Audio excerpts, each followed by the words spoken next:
Assalamualaikum warahmatullahi wabarakatuh. Tonton Fahriza Nora Official. Subscribe, like, share, and comment. Assalamualaikum warahmatullahi wabarakatuh. Assalamualaikum warahmatullahi wabarakatuh.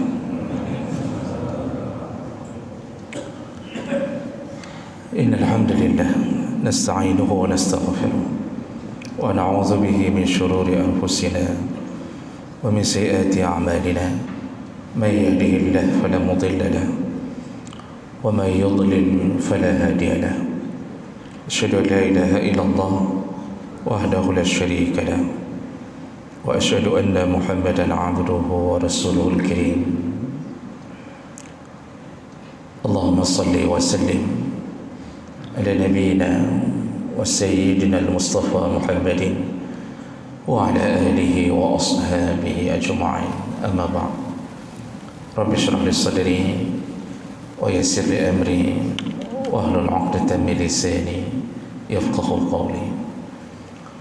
Segala puji bagi Allah, kemudian salawat dan salam pada Rasulullah, pada keluarga dan seluruh sahabat-sahabatnya.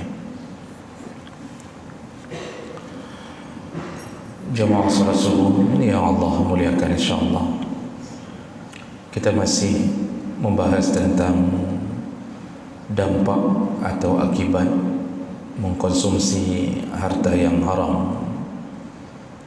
Di pertemuan kita sebelumnya kita sudah membahas bahawa salah satu daripada efek memakan harta haram akan menimbulkan penyakit pada tubuh.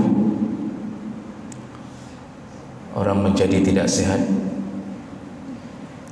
dan itu terungkap pada kalimat Allah, yaitu ketika Allah mengatakan bahawa fa in tibna lakum an syai'in minhu nafsan fakuluhu hani'an mari'a. Kalau isterimu merelakan maharnya untuk engkau gunakan atau engkau makan, barulah engkau makan dalam keadaan hani'an mari'an. Makanlah dalam keadaan yang baik, baik sebabnya, mari'an, dan baik akibatnya. Ini jadi terindikasi bahawa kalau seandainya mahar tidak direlakan oleh isteri untuk kita makan, dalam tanda kutip kita gunakan, maka itu akan menjadi kebalikan dari itu, tidak hani'an, tidak mari'an. Maka itu berlaku pada semua makanan.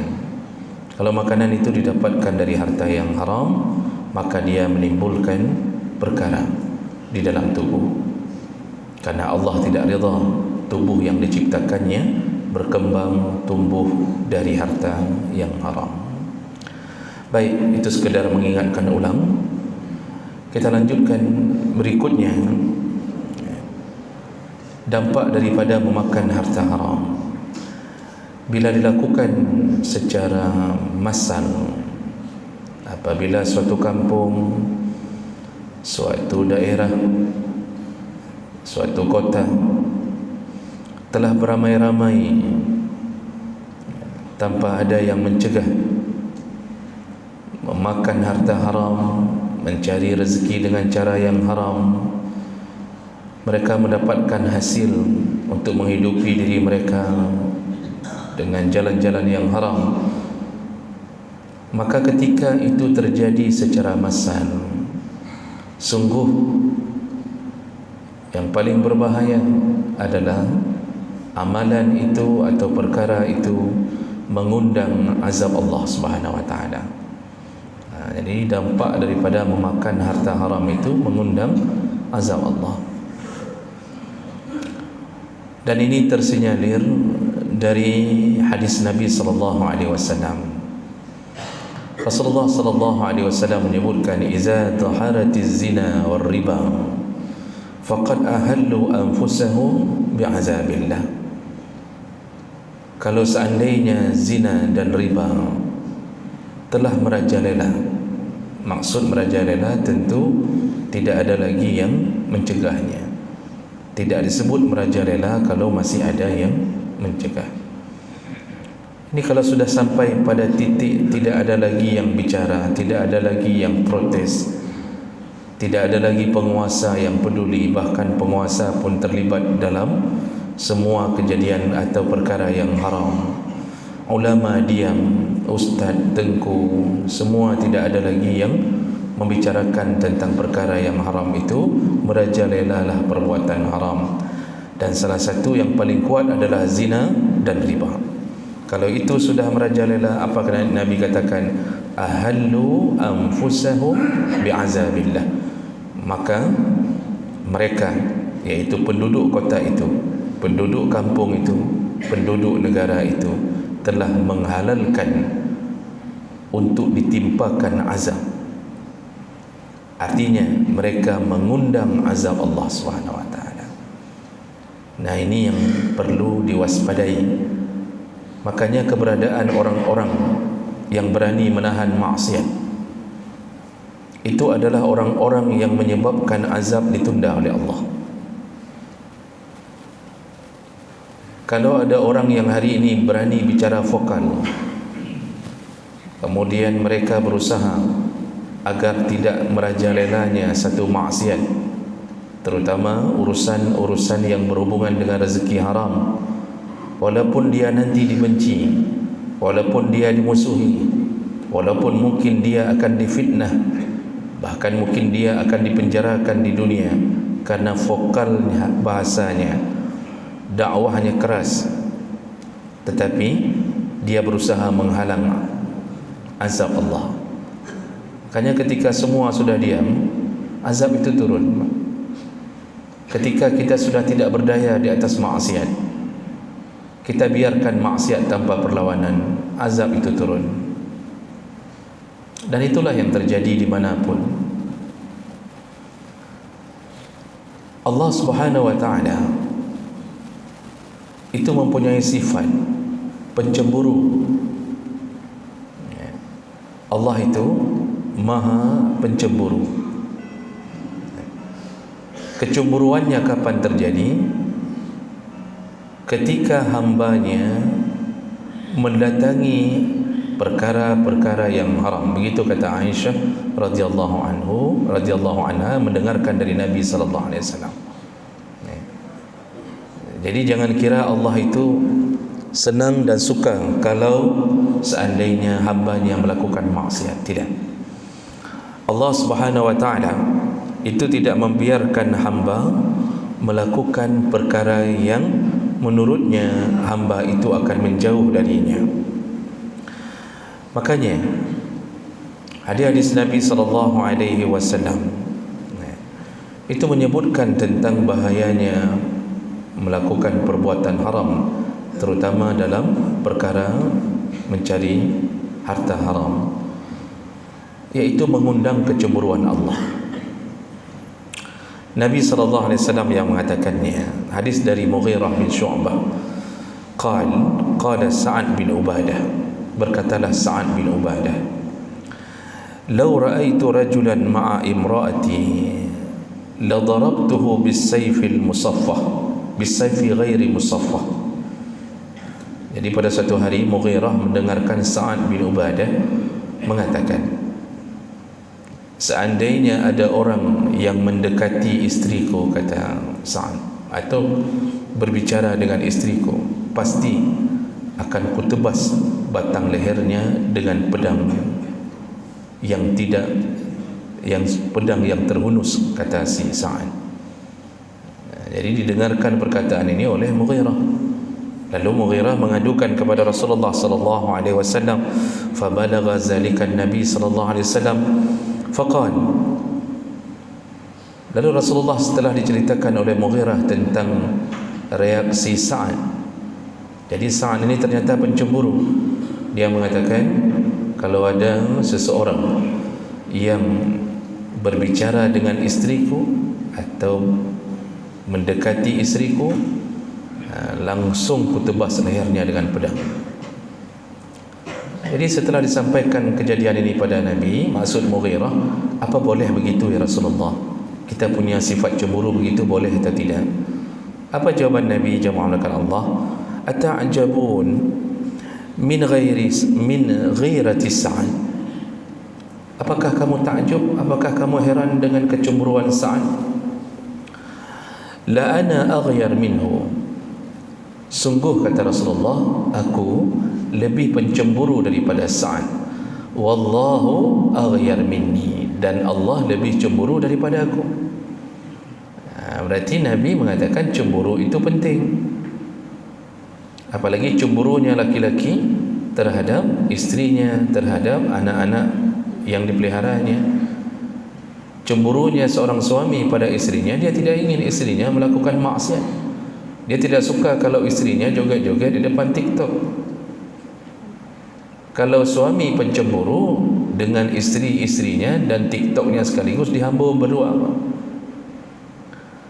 Tapi kalau suami sudah suka istri pakai celana ketat di luar rumah, suami senang kalau istrinya tampil seksi, maka suami itu diharamkan surga karena dia telah termasuk golongan dayus, yaitu orang yang kehilangan rasa cemburu kepada istri dan anaknya. Jadi di sini Nabi ingin mengatakan bahawa Allah itu lebih pencemburu. Nah, kapan Allah itu cemburu datangnya? Disebutkan oleh hadis yang lain, dari Abi Hurairah radhiyallahu anhu, anna Rasulullah sallallahu alaihi wasallam qala, Rasulullah berkata, innallaha yughar, Allah itu pencemburu, dan cemburunya Allah, wa ghiratullah ayatiyal mu'min ma harramallah, yaitu ketika seorang mukmin mendatangi apa-apa yang diharamkan oleh Allah Subhanahu wa taala. Maka jemaah melakukan Allah Subhanahu wa taala, maksiat kita yang membuat Allah akan memberikan azab, dan itu menunjukkan datangnya cemburu Allah adalah ketika kita mengkonsumsi, mencari rezeki dengan cara yang haram. Dari mana kita tahu? Tadi Nabi menyebutkan kalau zina dan riba telah merajalela. Dua perkara yang paling besar, zina, riba. Kalau kita bicara dalam judul kita ini, lihatlah tentang dunia riba. Nabi menyebutkan kalau zina dan riba telah merajalela. Dan bukankah hari ini riba telah merajalela? Dari 33 provinsi, itu cuma Aceh yang punya kanun untuk menahan riba. Yang lain mana? Teman-teman Riau itu cemburu ke kita, Pak. Bisa membuat kanun yang bisa membuat terjungkalnya bank-bank konvensional. Padang cemburu ke kita, Pak. Yang bisa membuat suatu undang-undang untuk mengusir riba dari tanah Aceh. Dan ini tentu diusahakan oleh para pasukan di bawah bendera syaitan untuk mengupayakan agar riba ini kembali. Oleh para pebisnis-pebisnis yang tidak cukup persen kalau berhubungan dengan bank-bank syariah, mereka akan mengusahakan agar kembalinya konvensional sehingga mendapatkan persen yang banyak. Kalau mendepositokan uang mendapatkan bunga yang besar. Walaupun kita tidak bisa menghindari maksiat yang lain, walaupun setiap orang kita hari ini bahkan mungkin jatuh ke maksiat yang berbeda, tapi paling kurang kita telah mencoba untuk membuat Allah menghalangi azab, menunda azab kepada kita. Jemaah melakukan Allah Subhanahu wa taala. Makanya mencari jalan haram menuju azab itu, mencari jalan-jalan menuju ke neraka, itu kadang-kadang kita tidak sadari dengan apa yang kita lakukan hari-hari, Pak. Sekarang riba itu tidak pada bank lagi, nanti walaupun ada bank-bank yang berselimut dengan nama syariah, tapi masih berani melakukan transaksi riba. Tapi Masya Allah, jangan kita fikir hanya pada bank saja, Pak. Sekitaran kita banyak orang mencari rezeki dengan haram atau terjerumus ke dalam dunia riba. Saya sering kasih contoh, coba keliling pasar impres kita, Pak. Itu hampir merata pedagang ditawarkan oleh rentenir. Dan rentenir itu biasa datang dari provinsi tetangga, Pak. Itu banyak itu. Dan saya mengetahui beberapa personilnya. Itu mereka berkelompok, kerjanya meminjamkan uang kepada pedagang bawang, pedagang cabai, ditawarkan, Pak. Daripada menunggu lama-lama 100.000 per hari, tunggu sebulan baru 3 juta, itu pun dipotong kebutuhan anak dan isteri. Maka ketika datang mereka menawarkan 5 juta, 10 juta, 20 juta, bapak mau ambil, nanti per bulan kami tagihnya sekian. Dan ketika ditagih melebihi daripada yang dipinjamkan. Semua hampir merata terlibat daripada riba. Bawa pulang uang itu, hidupkan anak dan isteri, biaya pendidikan, masukkan anak ke pesantren, lalu berharap anak jadi ulama. Pajanjut ke ulama, udip dengan peng haram, sekolah dengan uang haram. Padahal jualan saja dia hidup sebesar tapak kakinya, duduk sebesar punggungnya, pantatnya kalau bahasa kita, Pak. Nah, itu saja dia hidup kumpul uang dengan keberkahan. InsyaAllah dia bisa buat apapun dengan ridha Allah. Ini tidak, karena nafsu. Nafsu. Baru jualan setahun, nafsunya pengen beli mobil. Pada dah demang jualan setahun pergi beli mobil. Lalu ditawarkanlah uang, jatuh ke dunia riba. Kalau ini merajalela, kepala pasar tidak ngomong apapun. Mungkin kepala pasar pun mungkin minjam juga, Pak. Lalu kemudian wali kota pun begitu. Orang-orang yang berhak mencegah itu pun diam saja. Lembaga-lembaga yang berhak mengatasi amar ma'ruf nahi mungkar di kota kita pun tidak ada yang bergerak. Tidak ada fatwa, tidak ada apa-apa, nyan harum. Padahal kalau mereka mengeluarkan satu surat, ini haram, mohon kepada pemerintah menangani rentenir di pasar impres. Contohnya, Pak, ini langsung saya sebutkan tempat kejadian paling banyak, Pak. Satu surat dikeluarkan oleh MPU kerjasama dengan pemerintah pusat, wali kota turun tangan, itu bisa dibasmi habis semua, Pak. Kalau kami ini mana ada surat, Pak. Kami yang ada cuma surat STNK. Tapi tidak berlaku tanda tangan kami. Kami cuma bisa berteriak-teriak di mic. Bapak-bapak yang punya kuasa, kalau diam saja, tunggu lo semawin tenggelamkan Allah. Riba merajalela, zina Masya Allah, tempat-tempat terselubung, Pak, itu semua menjadi rahasia umum. Zina terjadi, kita biarkan pelacur masuk ke hotel-hotel. Tak ada usaha mencegah. Yang pacaran hari ini tak berani kita cegah. Kenapa? Begitu kita cegah, dia nampakkan siapa ayahnya. Maka perbuatan haram menjatuhkan vonis Allah, maka Allah akan buat hancurnya satu kekuasaan, hancurnya satu tatanan kota dengan yang haram tadi. Makanya Allah sudah mengingatkan kita. Dalam surah Rum kan Allah katakan, iza dhahara al-fasadu fil barri wal bahri bima kasabat aydin nas. Rusaknya keadaan di langit, di daratan dan di lautan, itu semua akibat perbuatan tangan manusia, kata Allah. Orang hari ini mengangkat ayat itu, bicaranya masalah apa, Pak? Nah, ini lucu juga nih orang-orang nih hari ini. Ini semuanya elemen-elemen guru, pemerintahan. Jadi kalau ingin mensosialisasikan tentang jangan tebang pohon sembarangan, itu ayat ini yang diambil, Pak. Rusaknya di atas daratan dan di lautan akibat perbuatan tangan manusia. Jadi yang terbayangkan, ayat ini membicarakan tentang jangan buang sampah sembarangan, jangan tebang pohon karena menyebabkan nanti akan terjadinya banjir. Kemudian jangan buat apa istilahnya apa, erosi, pelomian, abrasi, yang pasti emosi deh. Jadi jangan buat ini, kita harus pelihara kebersihan adalah begini begitu. Ini orang yang benar-benar tidak mengerti bahwa Allah Subhanahu wa taala itu tidak mengatakan tentang itu. Kita mau tebang pohon 1000, Bang. Kalau kita taat, tidak akan turun musibah, tidak akan terjadi banjir.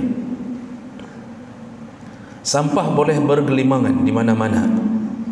Paling nanti cuma parit yang macet, tapi yang sifatnya datangnya bencana menghancurkan tidak. Dan itu sudah Allah yakinkan dan Allah sudah patenkan.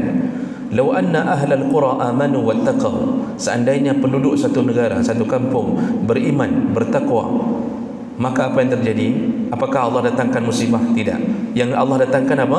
Lamasubatum min indillah khair. Yang Allah tumpahkan kepada mereka hanya kebaikan, kebaikan, kebaikan. Jadi kalau begitu, apa maksud ayat Allah tadi? Maksudnya adalah ku rusakkan negaramu, ku hancurkan ekonomimu, ku pilihkan engkau pemimpin yang zalim, ku buat engkau hancur dalam banjirmu, tsunami ku datangkan. Kenapa? Engkau melakukan kerusakan. Apa kerusakannya? Maksiat kepada Allah Subhanahu wa taala. Ini yang menyebabkan Allah bengih. Bukan tebang pohon, Pak. Memang hukum tebang pohon dosa tidak? Mana ada dosanya, kecuali itu pohon tetangga, Pak. Dari dulu Nabi dalam hadis menyebutkan ketika ada orang mengemis, Nabi mengatakan ambil kapak ini ambil kapak, tebanglah pohon, carilah rezeki, tebanglah pohon. Tentu pohon-pohon yang bukan milik orang. Tapi kalau illegal logging milik orang, tentu itu tidak boleh. Tapi itu dari sisi itu. Yang intinya bahwa bukan rusaknya keadaan kita gara-gara bruh. Nyan bruhnya kan bot obedi tagai. Obedi apa bahasa Indonesianya? Itu kan kecil sekali urusannya itu. Tapi maksiat, Pak. Ini ndak kota bersih. Pohon ndak ada yang ditebang. Semua melakukan penanaman ulang. Semua orang mahasiswa hari ini dengan seluruh perangkat-perangkat datang ke samping-samping ke pantai-pantai lautan, membersihkan pantai. Masya Allah, program macam-macam dong, Pak. Pegelih pantai, pegelih waduk, pegelihnya, pegelih ji. Semayang subuh hana mtirawihan. Bersihkan ini, bersihkan itu. Itu yang bersih-bersih itu ada solat subuh tidak? Mungkin bahkan tidak solat subuh. Mungkin sebahagian mereka penduduk yang hari ini bergaul dengan dunia riba. Lalu mereka mengatakan apa? Ini kita harus jaga keasrian kota, kita harus jaga kebersihannya. Tidak lama kemudian Allah hancurkan dengan segala macam musibah. Bagi Allah 5 menit sudah cukup untuk menghancurkan. Enggak usah 5 menit, Pak. 3 turn banjir. Hujan saja Allah berikan dengan curahan yang luar biasa. Tenggelam. Walaupun itu kota bersih, selama penduduknya makan haram dan tidak ada yang mencegahnya. Makanya disitulah kita perlu pemimpin yang saleh, yang faham Al-Quran, faham hadis, tahu apa yang harus lakukan. Kalau seandainya pemimpin mengajak kepada kebaikan, dia wajibkan penduduknya semua salat, lalu dia mulai tegur yang tidak salat, ditangkap mereka yang tidak salat Jumat. Walaupun kota kita mungkin ada sampah-sampah, tapi insya-Allah tidak akan turun azab karena sampah. Tidak akan turun azab karena sampah. Jadi baik dipikir bahawa gara-gara menumpuk bruh itu azab kan. Yang azab itu turun gara-gara menumpuk maksiat, bukan menumpuk bruh. Walaupun menjaga kebersihan itu baik. Jadi jangan gara-gara tausiah ini kita buang sampah sembarangan juga. Ini hanya kebucian. Di telepon dong di wali kota apa dah pegah ni. Yang kita perlu tahu bahawa azab itu turun karena maksiat. Salah satunya adalah riba, makan haram. Makanya hari ini orang-orang kerja, Pak, itu tidak peduli halal haram, Pak. Kerja dia cari di tempat haram. Jadi jemaah melakukan Allah Subhanahu Wa Taala, mudah-mudahan dengan perkara seperti ini kita bisa mengabarkan kepada orang-orang yang selama ini mungkin tidak terjamah dengan dakwah. Makanya Nabi SAW itu menyebutkan, setiap kali beliau habis memberi tausiah, memberi satu peringatan, beliau menyebutkan falyuballigh asy-syahidu minkumul ghaib. Yang hadir tolong kasih tahu kepada yang tidak hadir. Dari dulu, Pak, ada yang tidak hadir karena sakit macam-macam. Itu Nabi katakan yang hadir tolong kasih tahu. Maka hari ini saya katakan kepada bapa-bapa, ibu-ibu yang hadir, tolong beritahukan anak-anak kita jangan kerja di tempat haram, jangan berusaha mencari harta haram. Kalau bukan kita yang mencegah di level keluarga, siapa lagi yang paling kuat pencegahannya? Kalau bukan kita yang bersuara di level keluarga kita, Pak, apakah kita berharap Satpol PP akan turun ke setiap rumah? Tidak. Tidak. Makanya ku anfusakum wa ahlikum nara. Jagalah dirimu dan keluargamu. Allah membatasi dengan keluarga. Ya. Allah batasi dengan keluarga. Karena kemampuan kita mendakwahkan dengan kuat itu paling kuat di keluarga. Karena anak masih berfikir untuk melawan ayahnya. Anak masih mendengar ketika ibunya bersuara. Makanya cegahlah. Ini tidak kita pula yang mempromosikannya. Nak, itu ada dibuka kerja nak. Ya, jadi apa mak? Itu tukang tagih-tagih ini kredit atau ada kerja itu sebagai apa mak? Sebagai rentenir. Oh, berapa gajinya? 3 juta. Oh, langsung kerja, tidak penting itu mau haram mau tidak, kita pula yang rekomendasikan. Lalu kemudian ketika diminta uang sogok, kita pula yang paling mudah memberinya. Mak katanya ini kalau mau lulus disuruh bayar.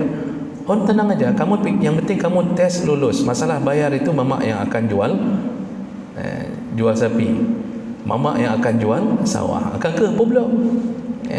Jual sapi, jual sawah untuk sogok anak agar bisa anak diluluskan di tempat haram. Berapa bot bangai yang sudah kita lakukan. Pertama, memberikan anak kesempatan kerja di tempat haram. Yang kedua, kita sokong dia untuk mendapatkan gaji haram. Yang ketiga, kita berikan dia sogokan agar dia lulus di tempat haram itu. Yang keempat, dia ketika sudah bekerja, maka dia membawa pulang harta haram ke rumah kita. Sejak saat itu yang dulu kita tidak pernah makan haram karena andalan kita cuma berkebun saja. Semenjak anak kita lulus tempat haram, dia lalu membawa rezeki haram ke rumah kita. Beli ikan, beli telur, beli beras, semua yang dibeli dari peng harumnya masuk ke dalam tubuh kita. Apa daya kita di hadapan Allah? Doa tidak diterima, sedekah menjadi dosa. Kan sudah kita bahas semua sebelum ini, Pak. Doa tidak diterima lagi semenjak ada secuil haram di dalam darah. Ubay naik je nebut jaro. Silahkan doa untuk apa saja, minta di dunia hasanah, di akhirat hasanah. Ketika ada yang haram tidak diterima Allah, doa itu langsung ditolak Allah. Karena Allah baik, Allah tidak mau doa yang keluar dari orang yang telah berselimut dengan yang tidak baik. Sedekah jadi dosa. Sedekah jadi dosa, bukan jadi pahala. Masya Allah. Maka orang hari ini, Pak, tidak peduli lagi dengan yang haram, asal-asalan saja hidup, menunggu datangnya hari penghisaban. Mudah-mudahan ini bisa jadi renungan bagi kita untuk kita berhenti dari perkara-perkara yang menyebabkan turunnya azab Allah Subhanahu wa taala. Subhanakallahumma bihamdik asyhadu an la ilaha illa anta astaghfiruka wa atubu ilaik. Wassalamu alaikum warahmatullahi wabarakatuh.